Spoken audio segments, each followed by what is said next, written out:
uma vez, muito agradeço à Yara Veleli, a quem dou a palavra já de seguida.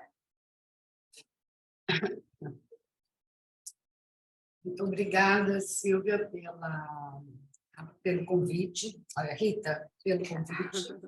Eu agradeço muito também ao Grupo My Gender, estou fascinada com esse projeto, já acabei de dizer que quero conhecê-los pessoalmente, e também a Monize, né, com quem eu tive alguma interação, mas ainda não conseguimos nos conhecer pessoalmente.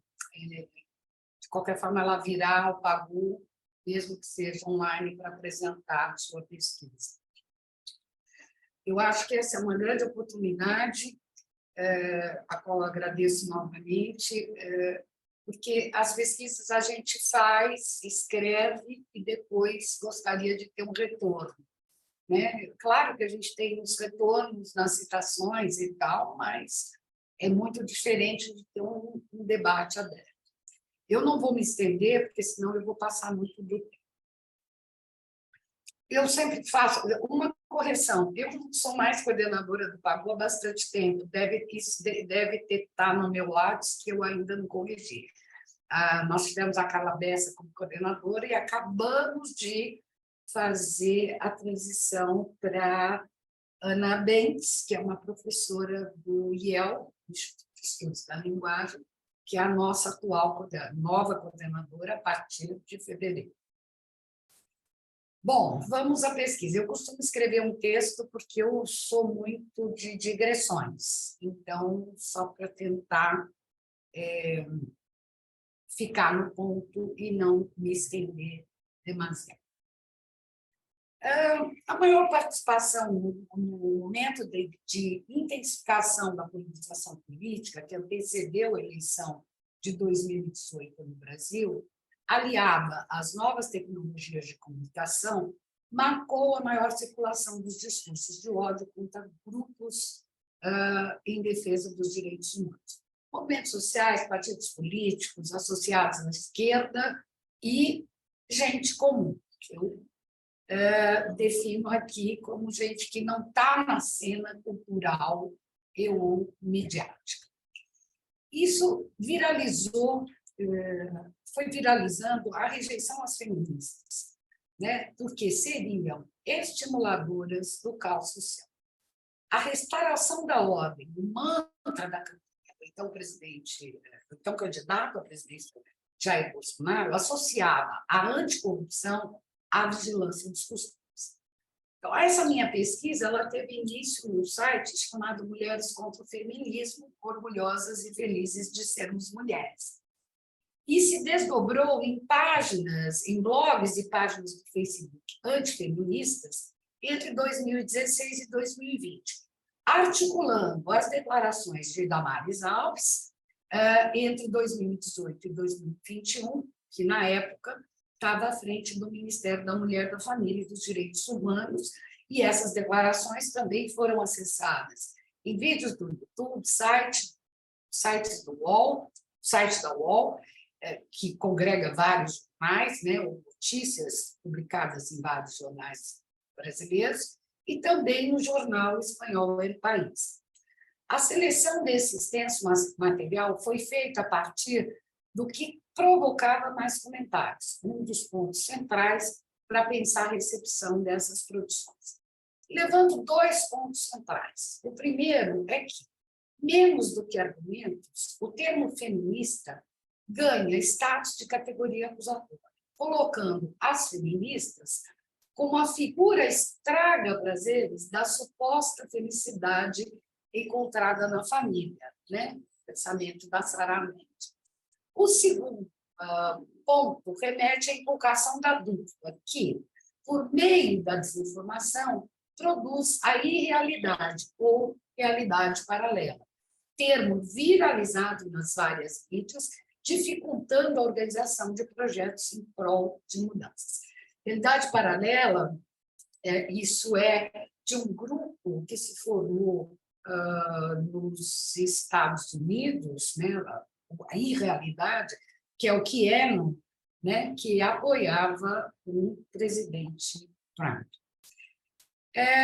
Ao acionar a ideia de cidadania participativa, a opinião pública é incitada a compartilhar nas redes sociais certa visão de mundo, angariando seguidores. Mas destaco que, no bojo dessa pesquisa, o ódio às feministas é particularmente sustentado na suspeita em relação às narrativas produzidas acerca das demandas por direitos, cruzando cenários políticos e moralidades.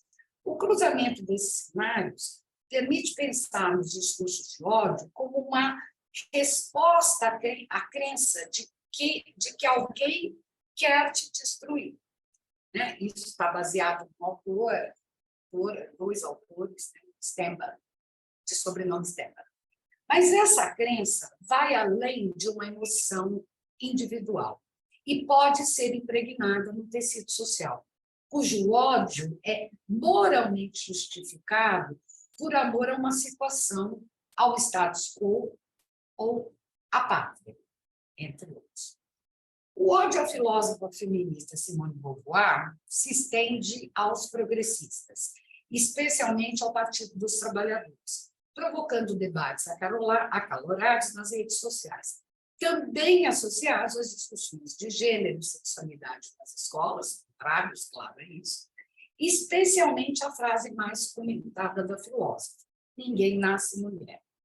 O espetáculo vai se armando a partir de um discurso injurioso que, no contínuo offline, começou a ser operado também na chave da brincadeira, uma forma de não levar a sério as imaginações postas na produção de conteúdos na internet, mas principalmente de desresponsabilizar os autores dessa produção.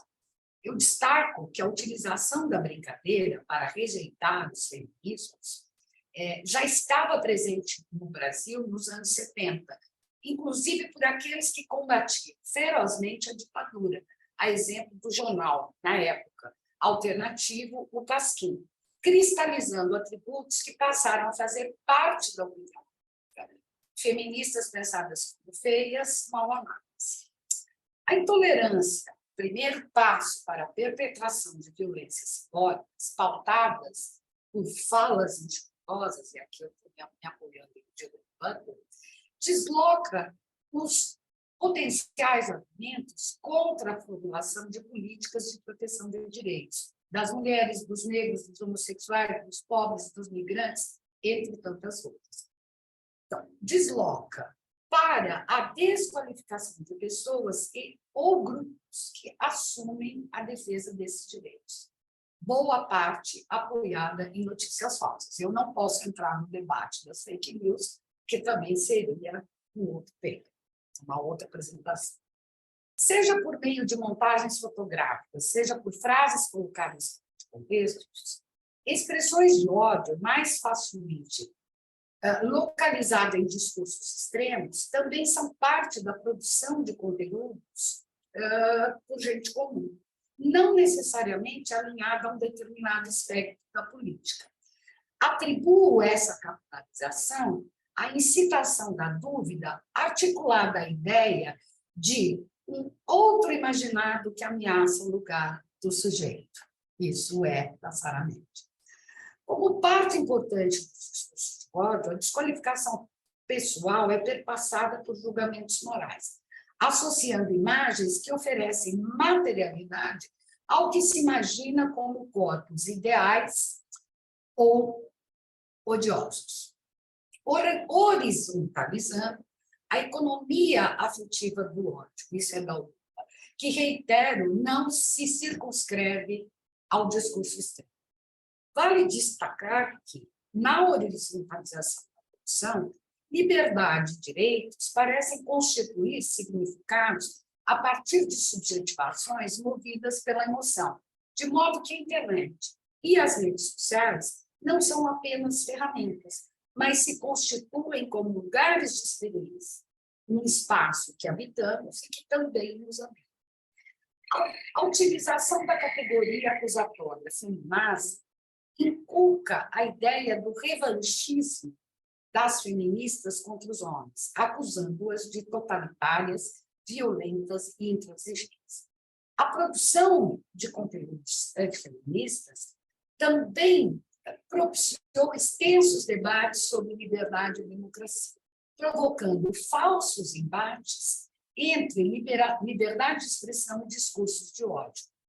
Menos do que atribuir a proliferação dos discursos de ódio a uma reação esperada às mudanças na vida cotidiana produzida pela comunicação digital, seguindo o Lupa, enfatizo que a horizontalização da produção de conteúdos e a desordem da informação propiciam a ampliação dos discursos de ódio como parte de um processo que se escondia no politicamente correto e cada vez mais se canaliza nas infraestruturas afetivas do digital, capilarizando discursos misóginos, racistas, homofóbicos, impensáveis em debates públicos há poucas décadas.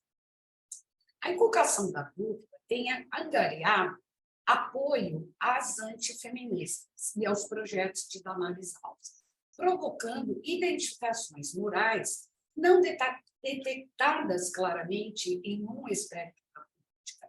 Afinal, quem seria favorável à iniciação sexual de crianças, à pedofilia, recorrentemente associada à prostituição, ao feminismo e ao movimento LGBTQIA+. Aos partidos de esquerda, todos esses englobados no fantasma do comunismo.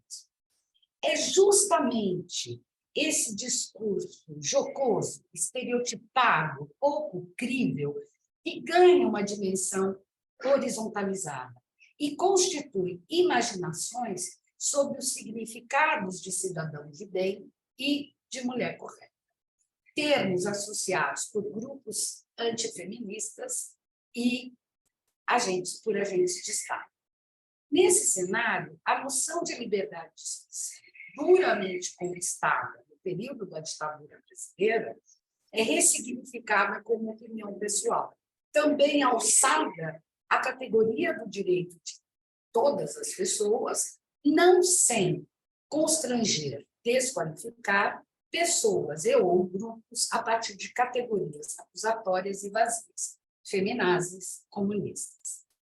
O site Mulheres contra o Feminismo, Orgulhosas e Felizes Mulheres, criado em 2012, se apresenta como um grupo de combate ao feminismo, apontado como causador de traumas e infelicidade. Os posts publicados definem o feminismo como um beco sem saída de promiscuidade, ancorado na ideia de que as feministas desvalorizam a maternidade, o casamento e, portanto, a família. A concepção de família reúne bons cidadãos e mulheres de bem. Aos homens, com H maiúsculo, é atribuída a proteção em vários âmbitos, cuja vigilância afastaria as mulheres de bandidos estupradores e ogros doentes.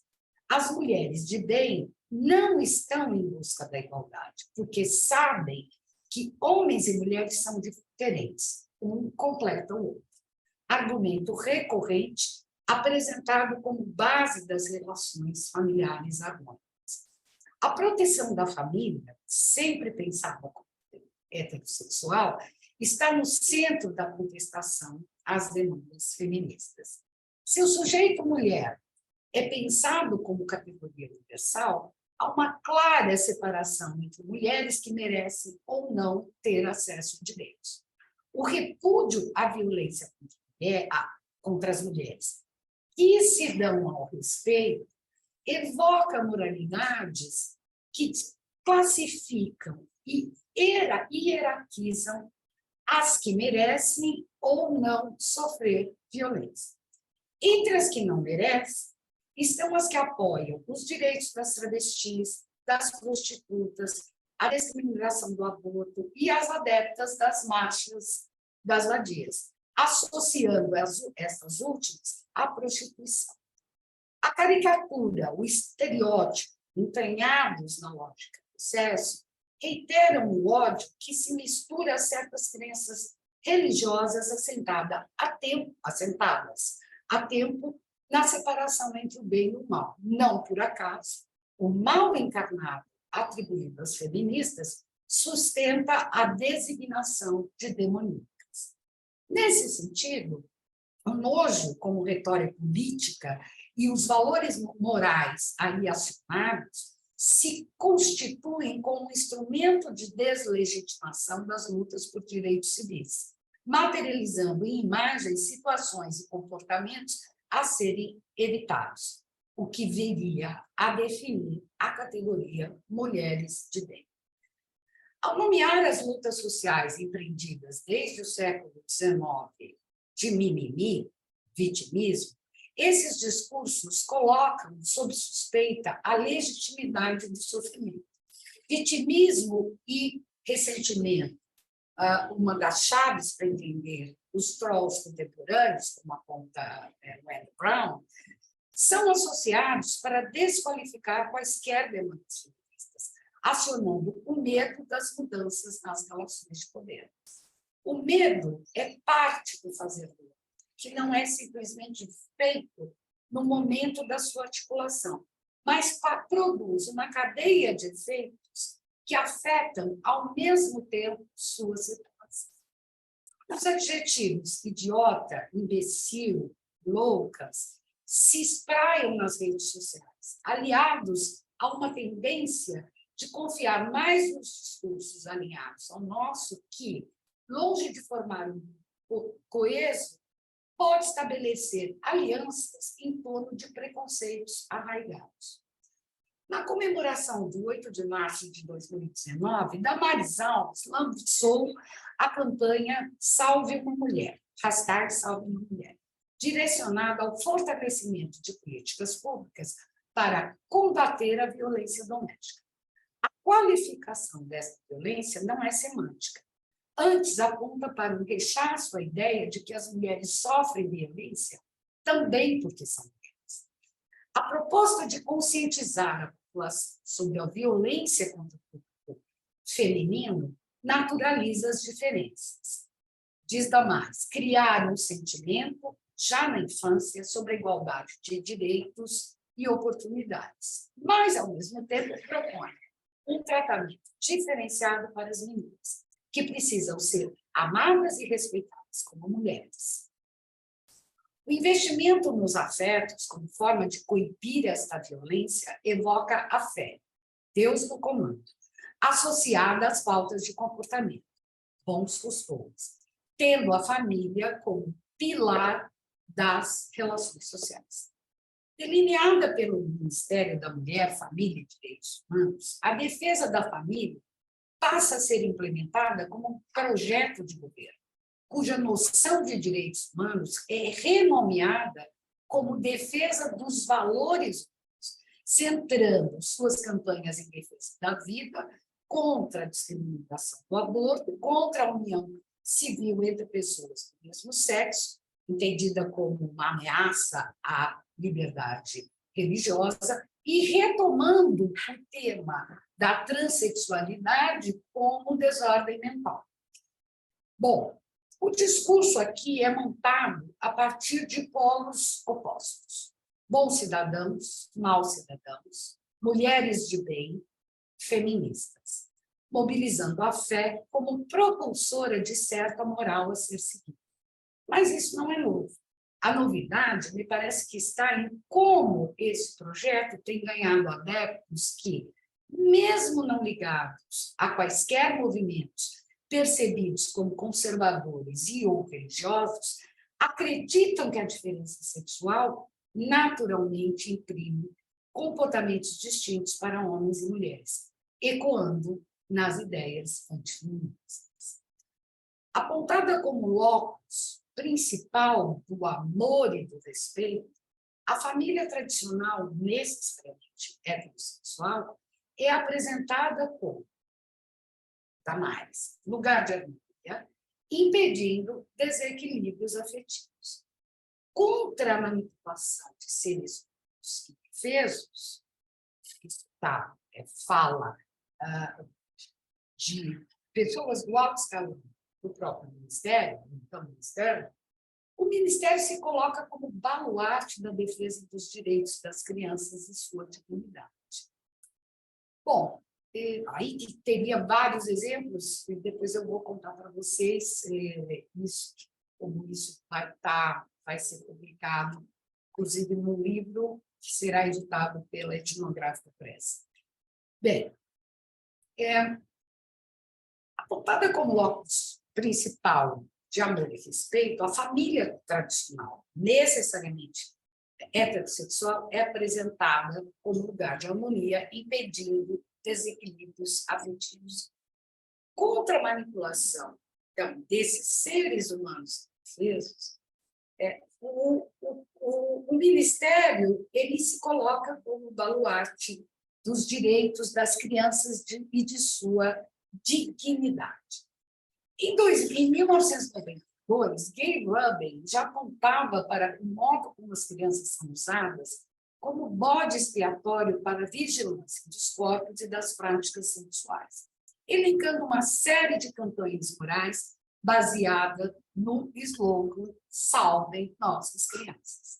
Para a autora, essa vigilância não é particular aos conservadores, dado que a ideia de salvação é também abraçada por progressistas, explicitando seu desacordo com o feminismo radical, antipornografia e contra a prostituição. É justamente nesse ponto que o texto de Gay Rubin inspira o meu argumento.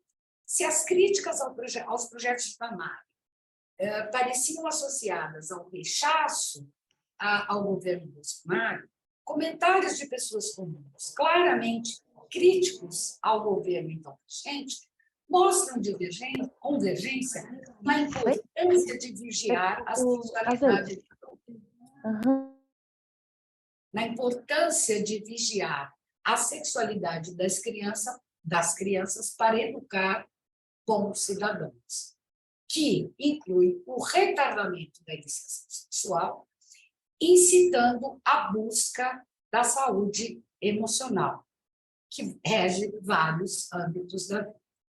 Em nome de uma ordem estruturada e da boa convivência social, muitas demandas por direitos, entre outras, o reconhecimento efetivo da violência contra as mulheres, e especialmente o enfrentamento da questão do aborto, são refutadas pelos discursos antifeministas, por agentes de Estado e por gente comum, expressos nos comentários das notícias, utilizando o mesmo modus operandi da desqualificação pessoal, que inculca dúvidas sobre as demandas dos movimentos feministas. E eu queria terminar, eu acho que eu estou no tempo, né? Estou no tempo. Tá. Eu só queria terminar... Está à vontade. Não, eu quero mais ouvir agora as pessoas. Eu só queria terminar dizendo que essas adjetivações, principalmente a questão as feministas são loucas, né? Ela é usada, essa adjetivação, também para damarizá-los, né? Então, essa loucura, ela vai também perpassando os vários contextos perpassando as várias personagens nos contextos políticos. Também queria dizer, e aí é uma propaganda, só para fechar, que o artigo completo dessa apresentação vai sair agora, imagino eu que em março, num livro organizado por Maria Cláudia Coelho, da Universidade Estadual do Rio de Janeiro, e por mim, pela Etnográfica Press. E vai estar online e open access. Estou fazendo já uma propaganda, é isso. Muito obrigada, e agora estou aqui muito ansiosa pelos comentários. E perguntas? Muito obrigada, nós é que agradecemos mais uma vez a sua disponibilidade, o seu tempo e esta trajetória, não é, que nos trouxe que é preocupante e também desafiante para nós que investigamos estas questões.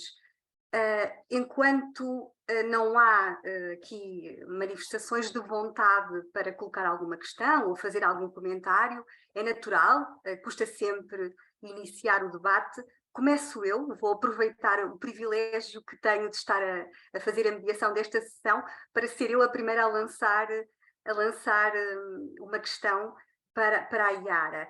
Eu estava a ouvi-la e estava a pensar como, de facto, a definição institucional, não é?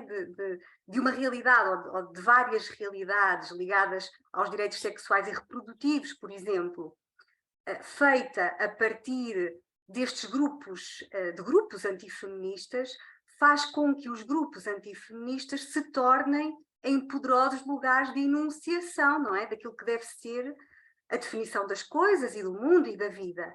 E eu pergunto-me, e isto também tem a ver com a conversa que tínhamos antes de a sessão iniciar, eu pergunto-me como é que a Iara vê os efeitos da saída de Bolsonaro. Será que a saída de Bolsonaro foi suficiente para estarmos já a assistir a uma mudança ou não? Não é? Ou será que esse poder de institucionalizar determinadas formas a definição da realidade não muda de uma hora para a outra, não é? Se deixa o seu lastro. E se de facto não mudou, eu receio que se calhar vai ser essa a sua resposta, eu pergunto o que é que nós precisamos, o que é que a ARA acha que precisamos para que efetivamente se possa combater, não é? Estas formas de definir, não é? Estes quadros definitórios da realidade baseados em posicionamentos, não é? Que estão à partida minados, estão à partida muito embebidos numa ideologia empenhada em desqualificar aquilo que tem sido as lutas feministas ao longo dos últimos séculos. Se eu puder responder, antes de ouvir outras questões, é porque essa é uma questão complexa, né? Você sabe. Bom, acho que é muito cedo para a gente pensar nos efeitos da saída do Bolsonaro, né? Ela assumiu há um mês. É claro que a gente... E, para isso, o que eu tenho que dizer é o seguinte, eu acho, e aí, me chicoteando,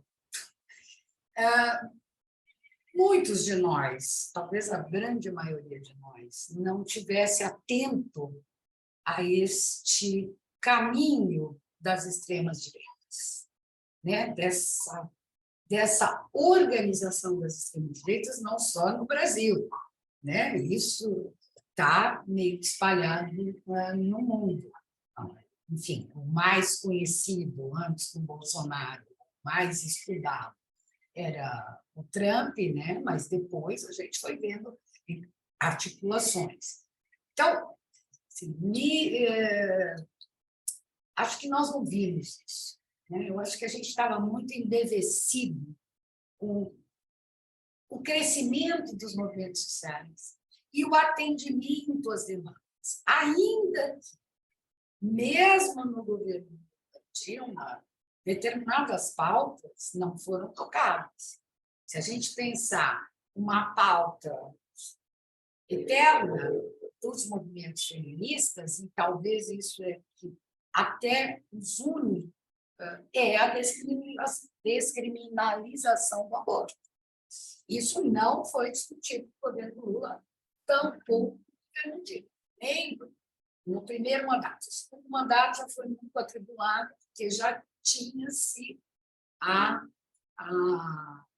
articulação do golpe. Então, isso é uma coisa. Tá? Então, ainda assim, eu posso pensar que, para mim, a questão Bolsonaro, ou bolsonaristas, acho que é isso que eu tentei dizer um pouco nesse texto, não define quem é que está. Você tem uma extrema-direita que vai lá e diz que não, essas feministas são todas putas, barará. Agora, tem um monte de gente que acha, por exemplo, o Marcha das Fadigas, que acha que essa exposição é desnecessária. Estou dizendo gente que convive comigo, entendeu? Gente que entende do que eu estou falando. Então, como a gente costuma usar uma expressão aqui, o buraco é mais embaixo, né? Então, acho que a gente tem que voltar, e aí já entrando na segunda questão, não basta a gente denunciar o que a extrema-direita está fazendo. E acho que foi o que eu tentei dizer nesse texto. O que a gente tem que ver é como essas ideias capilarizam. Como elas capilarizam e onde capilarizam. Né? Porque é isso, elas estão capilarizadas. Se você vai olhar para os comentários, tá? Os comentários dos sites antifeministas, dos blogs antifeministas, você já imagina que vai encontrar um apoio. Né? Os comentários de matérias de jornal que Damares faz pronunciamentos, dependendo de onde saiu, também você já sabe que vai encontrar ali muitos adeptos. O que me espanta é quando eu vejo comentários, por exemplo, em artigos ou em falas da Damares, para, por exemplo, o jornal Folha de São Paulo, né? Que é um jornal, entre aspas, considerado de esquerda. Então, o que eu estou tentando dizer, não é a denúncia, mas é entender que, como as falas da Damares, mesmo de gente que não concorda com a Damares, nem com o governo Bolsonaro, que já chamou ela de a louca da goiabeira, apesar disso, as pessoas dizem, não, mas ela tem razão nisso aqui. Realmente, as crianças estão se sexualizando cedo demais, as crianças têm que estar sob vigilância. Então, esse é o nosso grande imbróglio. E eu acho que a gente perceber como é que esses discursos produzem outros discursos e analisar esses outros discursos é um caminho. Então, eu tenho a impressão que a gente tem que ouvir mais, porque o que mais eu ouço na academia, tipo assim, não só na academia, não é só na academia, mas na academia também, é assim, esse povo só fala bobagem, esse povo é louco. De novo, utilizando a mesmo modus operandi da desqualificação pessoal. Né? Então, entender por que as feministas são loucas também é preciso entender qual é o discurso que é montado para chegar à loucura das feministas, tem que entender qual é o discurso que é montado para pensar a loucura da Marx. E não é a partir da desqualificação pessoal, porque isso não nos leva adiante. Então, eu tenho a impressão que a gente tem que mudar mesmo. Né? Primeiro, se voltar a esses estudos, né, de fato, e não desqualificar que essas pessoas só falam bobagens. Não, isso é um projeto. Isso é um projeto e muito bem articulado. Claro, tiveram um Bolsonaro que era, enfim, um sujeito um tanto estereotipado. Bolsonaro é uma. Você tem todo o seu entorno que são bolsonaristas, mas que também não são exatamente bolsonaristas radicais. São neoliberais, são conservadores, né? E gente dentro da esquerda que também você vai encontrar discursos que passam, que apoiam determinadas ideias conservadoras. O aborto claro, é um exemplo muito claro, mas não é só ele. Não sei se te respondi. Respondeu, muito obrigada, respondeu. Eu, por mim, continuava aqui o debate, mas não posso, não é? Tenho que dar espaço a quem está connosco, que com certeza gostará de colocar alguns comentários ou questões. Não se inibam, podem escrever no chat, se preferirem. A Monize. A Monize e a Keila estão a disputar. Eu vi primeiro a Monize. Keila, pode ser? Oi, tudo bem? Vocês conseguem me ouvir bem? Estou aqui numa Muito sala bem. do SES, vou tentar falar baixinho para não atrapalhar uma reunião que está tendo aqui do lado. Yara, adorei conhecer essa parte da sua pesquisa, estou muito contente de você estar aqui também. Hoje, mesmo que seja online, a gente sempre nesses desencontros e reencontros aqui.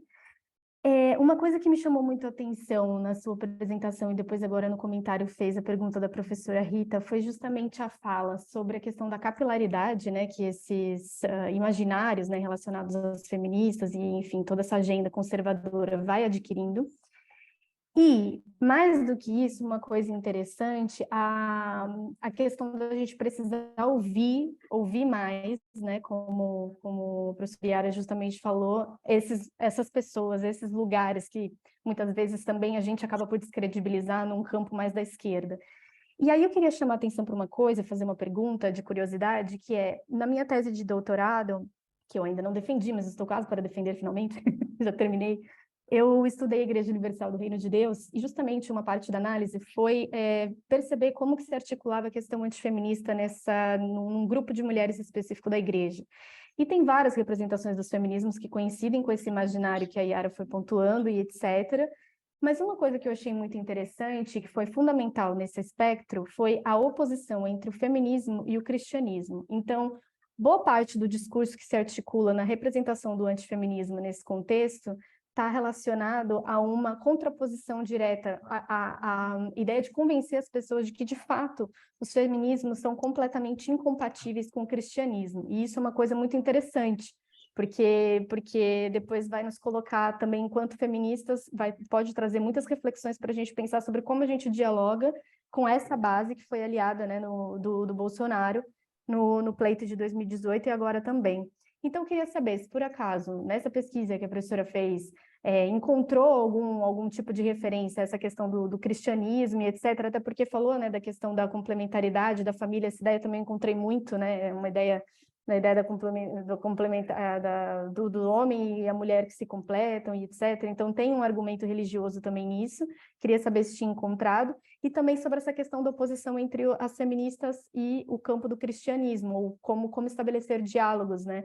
Porque essa foi uma grande ansiedade que eu senti escrevendo essa tese, que, tipo, isso é uma coisa que eu, enquanto ativista no Brasil ainda há muito tempo, percebia existir nos campos da esquerda, né? Um certo rechaço ao cristianismo, mulheres cristãs de diferentes denominações, e no fim das contas a gente está reforçando o discurso que elas mesmas estão reforçando nesse momento, pelo menos foi isso que eu percebi, isso me fez refletir muito. Então, era isso. Obrigada. Podemos ouvir também a questão da Keila, Yara, ou prefere responder primeiro à Monique? Pode ir. Keila. Oi, estão a me ouvir? Muito bem, sim, força. Pronto. Obrigada, bom dia a todo mundo, boa tarde, né? Bom, primeiro quero agradecer a oportunidade de estar aqui e agradecer a professora Yara por compartilhar com a gente, né, sua pesquisa, que acho que é muito importante também essa partilha. Começo dizendo também, assim, peço desculpas porque eu não sou né, necessariamente... vamos dizer assim, a minha pesquisa não envolve a teoria feminista, mas o discurso de ódio, todo esse momento que a gente está vivendo, perpassa também por minhas questões, mas eu vou tentar entender um pouco mais o que está acontecendo. Isso, né? Feminista mulher, eu acho que é muito importante também a gente estar envolvida nessas questões, e a pesquisa da professora, né, traz uma reflexão também com relação à continuidade, né, desses discursos que, como a professora Rita também apontou aí, o Bolsonaro perdeu, no entanto, o bolsonarismo fica, e eu acho que, inclusive, muito forte, e eu queria que a professora também, se pudesse debater um pouco sobre isso, porque, por exemplo, a gente viu que só de senadores do PL, que era o partido do Bolsonaro, foram eleitos 8 senadores que vão agora ocupar a maior bancada dentro, né, do Congresso no Senado, e uma delas é a Damares, que continua, ou seja, o efeito desse discurso, né, a proliferação de tudo isso que vem sendo colocado na pauta dela, como ela mesma colocou, o conservadorismo, a cultura, a religião, na verdade, parece que, não sei, a minha sensação é de que evoluiu, né, uma vez que Damares foi eleita com praticamente 45% dos votos naquela região que foi o Distrito Federal, que infelizmente foi a minha cidade, e que eu também fiquei muito surpresa, porque ninguém se discutia, né, na hora de pensar o voto, vai ser a Damares, e a esquerda mesmo teve que se colocar numa posição de tentar votar numa outra pessoa que também era de direita, para tentar derrubar a própria Damares, mas todo mundo se sabia que não seria possível, porque Brasília, a região ali, estava tomada por todo esse pensamento, e isso mostra um pouco desse conservadorismo, né, ainda, né, e principalmente eu entendo também que é pela religião. Então, minha pergunta é assim, se a professora podia debater um pouco mais sobre essa continuidade, né, e se a pesquisa vê algum modo de reflexão de como combater isso, e porque vai vir outras questões aí que a Damares não vai ficar quieta, ela mesma se colocou como oposição, né? E esses discursos creio que vão continuar, e, enfim, é só para comentar isso. Obrigada.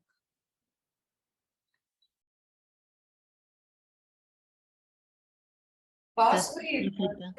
Desculpa, eu estava a falar, mas tinha o microfone desligado. Sim, força, estava mesmo a convidá-la. Tá.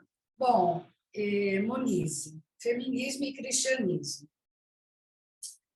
Claro, eu não entrei muito nesse ponto, que é isso, né?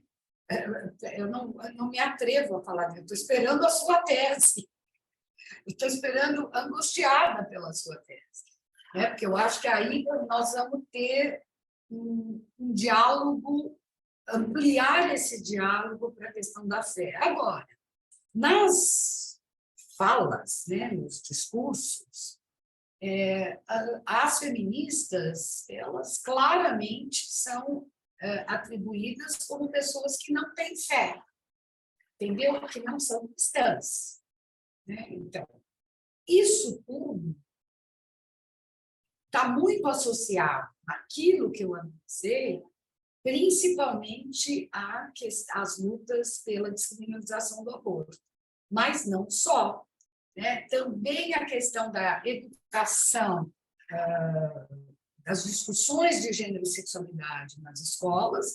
Não podemos esquecer que a Damares, ao mesmo tempo que ela era uma pastora e ela já falava em cultos, em 2016, sobre essa vigilância da sexualidade das crianças, e depois traz isso para um projeto de governo, enfim, só de governo não conseguiram, acho eu, implementar uma política de Estado, porque aí é mais difícil, né? Então, acabou o governo, aquilo vai ser veiculado, como a Keila, aí entrando mais na questão da Keila, dizendo, bom, o bolsonarismo fica.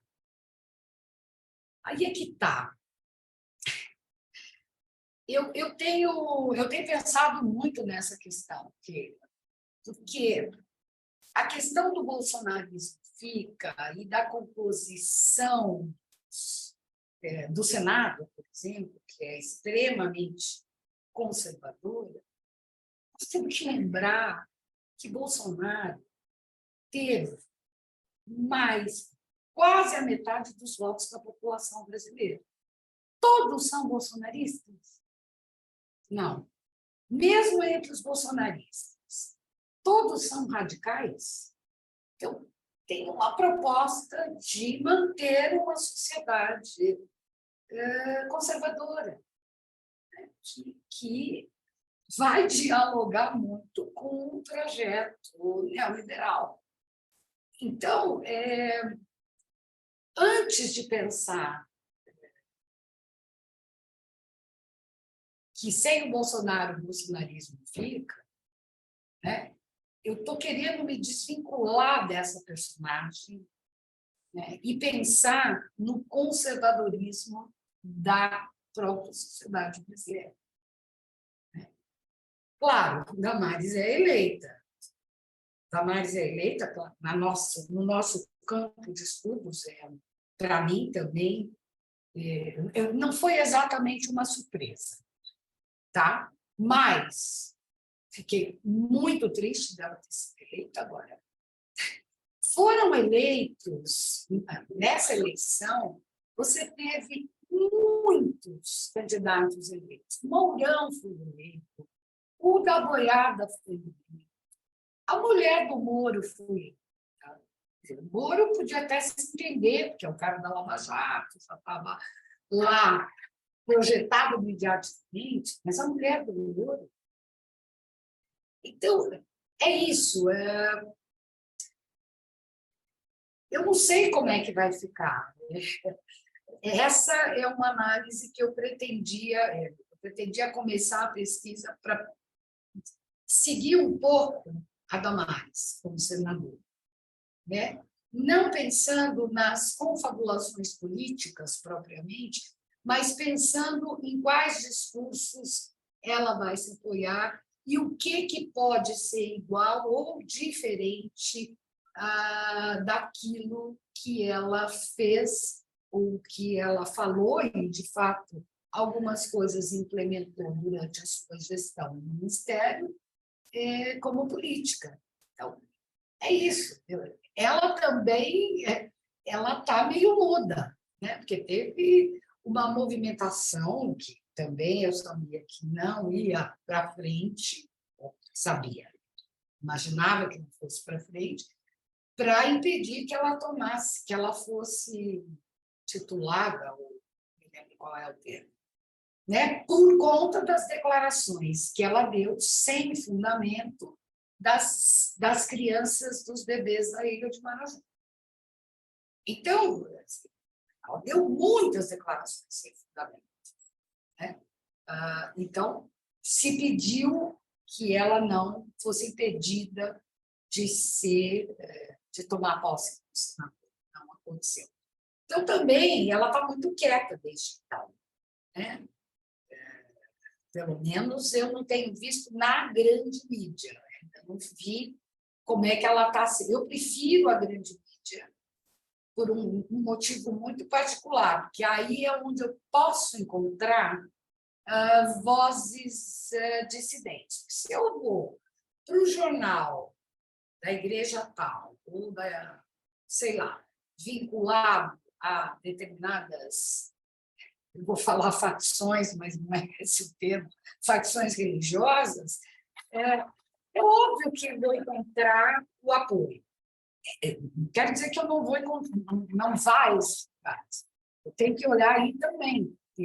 Não é só o apoio, é pensar no que se constitui o apoio, né? Por que apoiar? Como estão apoiando? Então, eu não sei como fica, mas boa coisa não tem. Claro que a gente tem um governo Lula que está desmontando um monte de coisa, mas é como eu disse, vai até um certo ponto, que ele tem que fazer aliança com os conservadores. Senão, ele não governa, né? Então, pauta do aborto, eu duvido que vá sequer ser veiculado nesse período de 4 anos. A nossa sorte é que a gente conseguiu eleger, porque aquilo que eram políticas de governo poderiam, se o Bolsonaro tivesse nos próximos 4 anos, serem transformadas em políticas de Estado. E aí você tem a Constituição, tem os adendos à Constituição. E aí, para você reverter isso, é muito mais difícil. Não sei se te respondi, mas, Muniz, voltando para você, encontrei sim as falas, mas eu estou muito ansiosa para ler a sua tese. Fico contente, fico contente. Quero convidar para a defesa assim que eu tiver a data. Já digo. Tá bom. Está ótimo. Yara, nós temos aqui duas questõezinhas no chat. A primeira da Gisiela. Eu não quero maçagos, vou tentar fazer a leitura. A ideia da mulher louca, entre aspas, me parece enraizada na cultura brasileira. Nos últimos anos do governo Bolsonaro, essa ideia de discurso ganha ares institucionais, o que é assustador, mas o discurso está na sociedade e tem passado governos há anos. Esse imbróglio, também entre aspas, é político ou social? Qual a abordagem para tratar tais discursos de ódio? Pergunta a Gisiela. E depois a Jéssica, que não pode abrir o microfone, que não estará a funcionar. Eu percebo que, além da apropriação de estereótipos para desqualificar o diferente, sejam as feministas ou antifeministas. Creio que está a dizer que feministas e antifeministas se apropriam de estereótipos, creio que é isso. Também há uma apropriação de discursos para desqualificar o outro grupo, exato. Vejo muito isso em relação à sororidade entre mulheres, sempre usado para referir críticas, portanto, creio que a ideia da sororidade não estar a ser praticada, não é? Creio eu.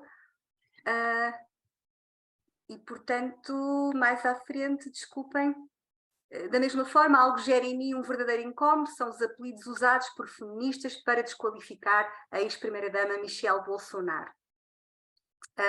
O comentário da Jéssica. E passava a palavra à Yara.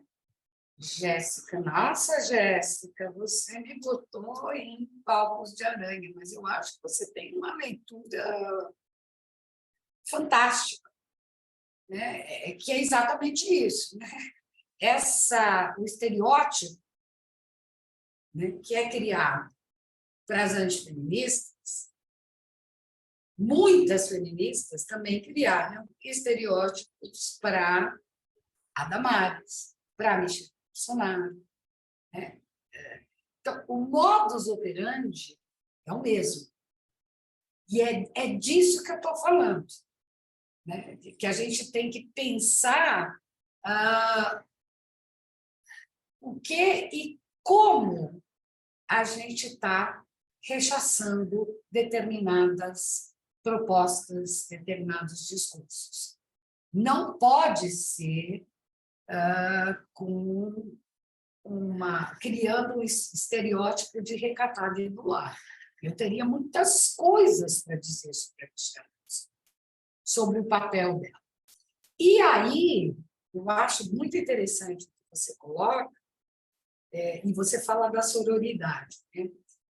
Aí é um termo mais delicado de entrar. Não é que é mais delicado, ele requer um debate muito mais amplo do que eu posso fazer aqui, né? O que é a sororidade? Então, nós vamos voltar à questão desse sujeito mulher universal para pensar na questão da sororidade.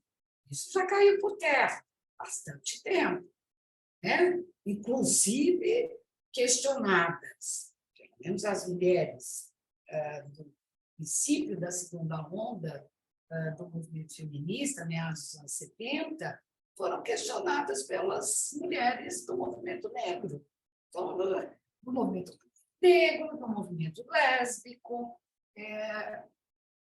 se a gente pode pensar no movimento migrante. Outro dia, ontem, estava fazendo uma entrevista com uma expert em imigração, e ela me dizia que as migrantes têm tido muita dificuldade de entrar num determinado grupo feminista em São Paulo. Eu desconhecia isso, mas é isso. Tem uma discussão aí que é bem complexa.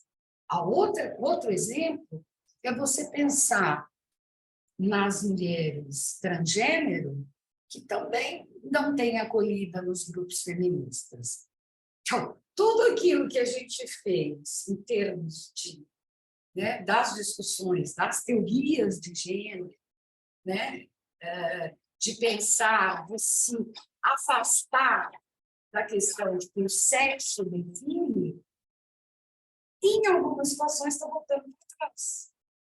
Né? Porque é isso, quando você questiona se uma transgênero pode ou não entrar num grupo feminista, o que é determinante aí é o sexo de nascimento.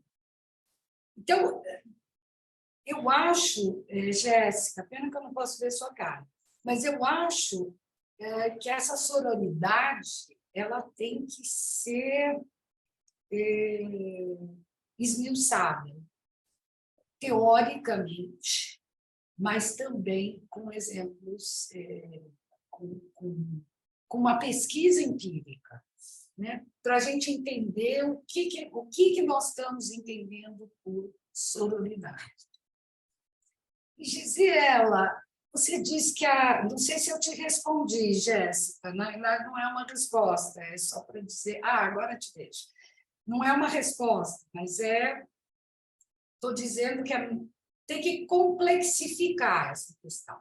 A questão da sororidade tem que ser complexificada, senão a gente volta na categoria universal das mulheres. Bom, porque somos mulheres, porque temos vagina, então, né, nós já temos um ponto de identificação.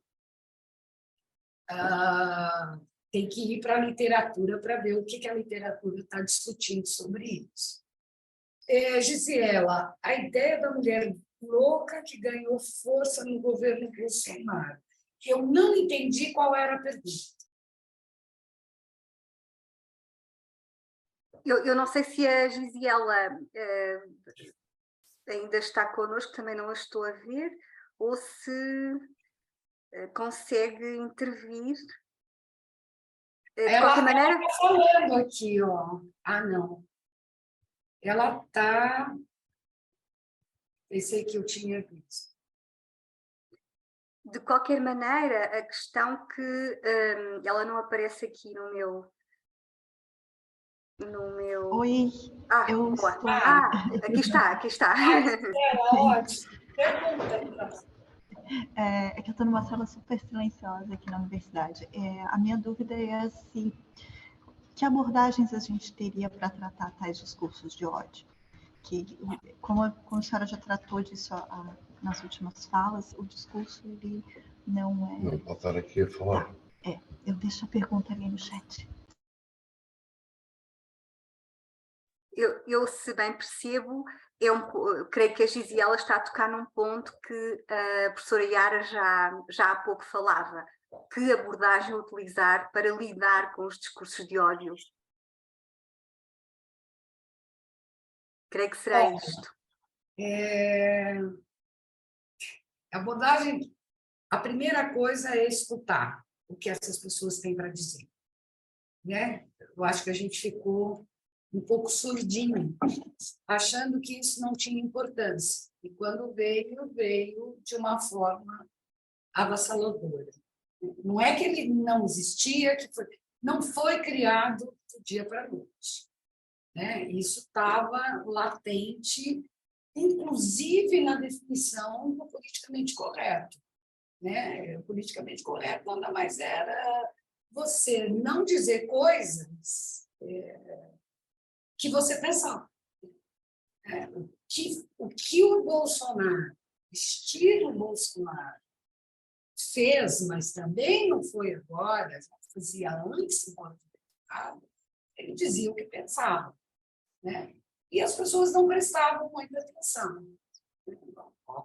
Aí, quando isso cresceu, eu me lembro que, sei lá, começo de 2018, eu estava num jantar na casa de uns amigos, e eu comecei, já começo de 2018. E aí, uns amigos, enfim, fazem análises políticas e tal, e eu comecei a dizer, olha, eu acho que a gente tem que prestar atenção no Bolsonaro. Tá? Isso aqui não é loucura, isso aqui pode ter uma adesão. Mas era assim, todos, unânime. Imagine. Isso aí é coisa da sua cabeça. Isso era fevereiro de 2018. O cara foi eleito. Em outubro. Então, a gente não viu Na verdade, a gente não quis ver. Você sabe como que eu comecei a pensar nessa pesquisa? Acho que foi 8 de março de 2016. Nós fizemos no Pagu um evento do Dia Internacional da Mulher, coisa que a gente quase nunca faz, né? Porque, enfim, tem algumas críticas que não vale a pena aqui retomar. E aí eu já comecei a falar, enfim, das reações ao feminismo, ainda de forma muito incipiente. Também a mesa não compartilhava com as minhas ideias. E aí uma aluna me chamou, isso era no Instituto de Filosofia e Ciências Humanas. Vamos combinar. Esquerda, progressista. Uma aluna me chamou no intervalo e disse assim: professora, a senhora viu isso? Era um cartaz que estava, não era um cartaz, estava desenhado na parede do Instituto, na sala que a gente estava, um pênis com as bolas e escrito: é disso que essas mulheres precisam. E aí eu fiquei estarrecida, que assim, tá, eu podia pensar que alguns amigos engenheiros falassem isso na brincadeira, ou gente... Agora, no Instituto de Filosofia e Ciências Humanas, não. Para mim, aquilo foi um alerta. Então, foi assim que eu comecei a pensar em fazer uma pesquisa de discurso de ódio. Então, acho, Gisela, eu acho que é isso, né? Acho que a gente não prestou atenção, entendeu? Mas, se você quiser, pode falar. Se quiser que eu me estenda para o outro lado, você, de fato...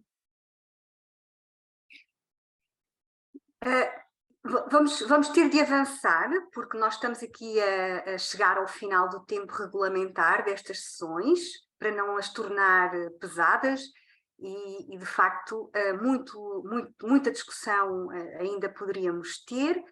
Contudo, temos aqui uma mãozinha no ar já há algum tempo, da Micaela. Não sei se mais alguém quer colocar alguma questão, porque fechávamos agora com a questão da Micaela e com alguma outra questão que, entretanto, queiram colocar, para que não façamos desta sessão Zoom uma sessão muito penosa para os nossos olhos, e também para não castigarmos a professora Yara, que certamente está já há algum tempo aqui a responder às nossas questões e comentários. Então comecemos por ouvir a Micaela. Falando em português de Portugal, estou a adorar. Perfeito. Micaela. Olá, boa tarde. Professora Yara, muito obrigada pela partilha. Eu queria perguntar se o estudo realizado ele teve, né, alguma ótica interseccional, ou se em algum momento a professora pretende incluir essa análise, uma vez que agora o novo governo, né, o atual governo do Brasil, já nomeou algumas ministras negras, indígenas, pronto, está se moldando uma nova estrutura de poder, né, digamos assim, e a gente sabe que esse discurso de ódio que já acompanha mulheres negras, mulheres indígenas do Brasil já é de muito tempo, e agora vai ter muito mais intenso por elas terem esse local aí, talvez, muito mais influente, digamos assim. Então, era essa a minha pergunta. Muito obrigada. Muito obrigada. Obrigada, Micaela. Não sei se mais alguém quer juntar-se à Micaela para fazer a derradeira questão ou o derradeiro comentário, senão nós avançamos para a professora Yara. Então, Yara.